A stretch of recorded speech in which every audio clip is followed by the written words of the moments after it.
Leadership concepts in Dead Poets Society. This is a really good one. I enjoyed this one.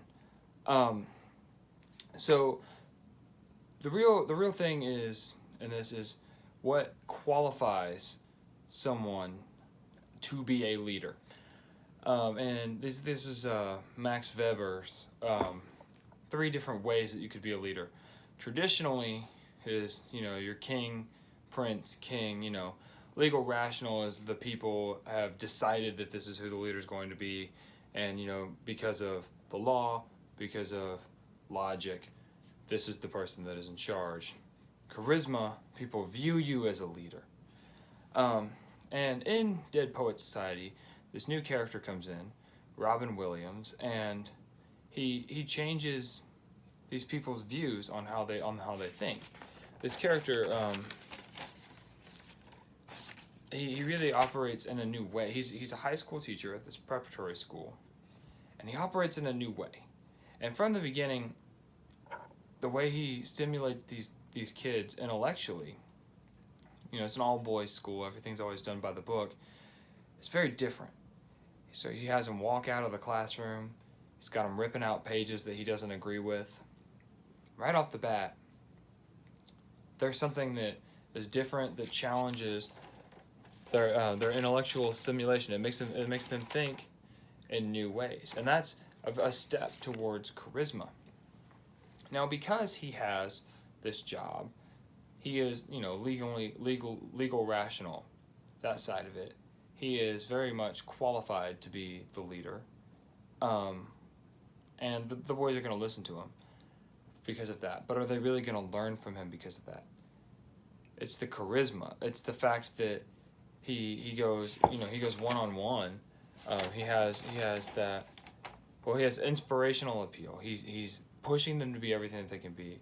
Individualized consideration. He's meeting them on each of their levels. If you remember, a lot of these things are going to be very similar to the leadership in Hoosiers. Because if you remember, it's important to make someone feel like an in-grouper. I think a big example of this, in a different thing of media, is in the Chronicles of Narnia books. When a lot of the characters are going into battle, there's the lion who represents Jesus, Aslan, and he says, he's directing him, and he's like, all right, I want my oxen here, and I want my goats here, and all right, all the predators up front with us lions. And then that got the other lions really excited, because they're all just, ground level animals, and they're like saying to each other, us lions, do you hear that? He called us lions. That's what it's like to make someone feel like an in-grouper. And that's what Robin Williams' character really does. He gets a lot of people involved. This charisma becomes more important the less that people respect authority. In my own life recently, I've just started a job where I teach first graders. And because of the schools being shut down, and I'm watching these kids all day, I'm actually responsible for part of their education. And the first time that I went to read them a story, they all said, no, and like one kid in the back actually screamed, I hate reading, which was actually pretty funny, but it was kind of offensive because I really like reading to kids. But I said, you know what? And it was more of a fight to get them to sit and be still and listen to one book. I said, but you know what?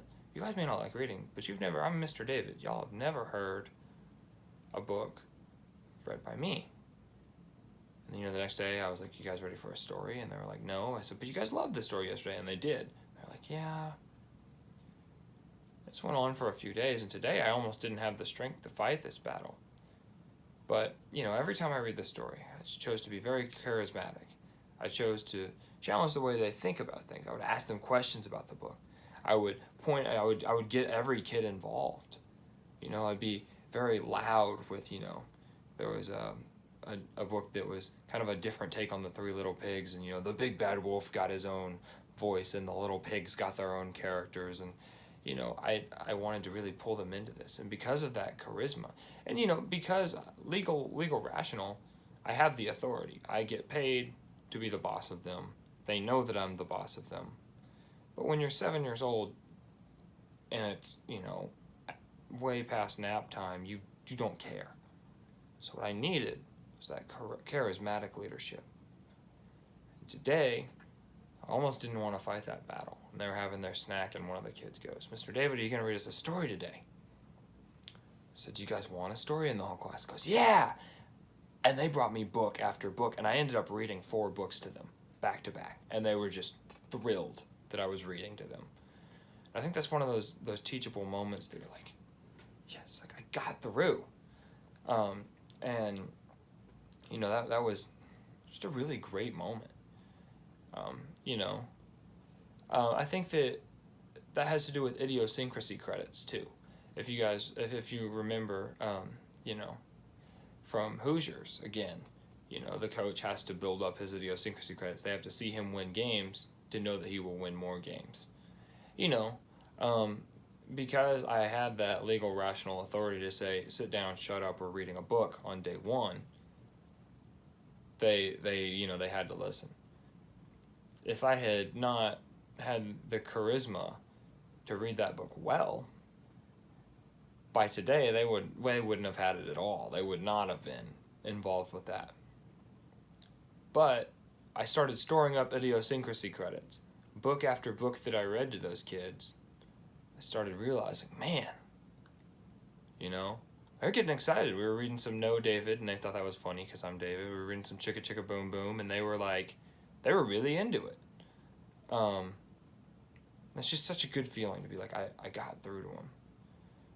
You know, the charismatic leader, he has his vision, you know. And my vision, you know, was that I wanted to read this story. And, you know, Robin Williams' vision is that he wants to inspire these kids, you know, in the same way that, you know, Robin Williams and I, in our 2 situations, we're both teachers. We know that we want to inspire our kids to think of something new than they're thinking of, you know. And the articulation, you have to be very excited. You know, like Robin Williams, he spoke so well. When he was reading Shakespeare, it was funny. You know, the same way that when I speak to these kids, you know, I have to speak to them on their level. I have to be fun. And, you know, because although, yes, you know, I might be reading a book that's very silly, I'm actually teaching them the fun that can have from seeking knowledge and things through a book. Environmental sensitivity, you know, you got to be aware that, like, you know, just like Robin Williams has to be aware that he can't get too crazy because you know, he's got to stay within the confines of his classroom, or if he's doing a big demonstration, take it outside. It's in the same way, you know, I have to be sensitive to my environment. Like, these kids are sitting in their desks, you know, it's 2 o'clock in the afternoon. I'm not going to have their attention for more than 20 minutes. You know, probably 10 minutes on a good day, you know, is how long I'm going to have their attention. You know, behavior, you got to know, like, how you're acting in the situation versus how they're going to act in the situation. You know, like, I think that, like, you have to know how you're supposed to be behaving and how they're supposed to be behaving.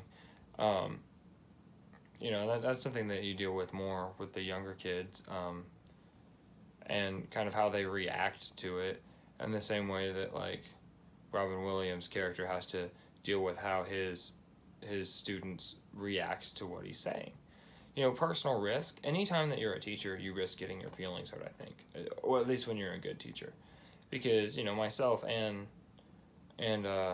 Robin Williams' character, you know, we put ourselves out there. You know, it's so important that, like, he's passionate about that poetry and reading, and in the same, I'm exactly the same. You know, sensitivity to member needs is so important, and this goes along with, you know, the in-grouper.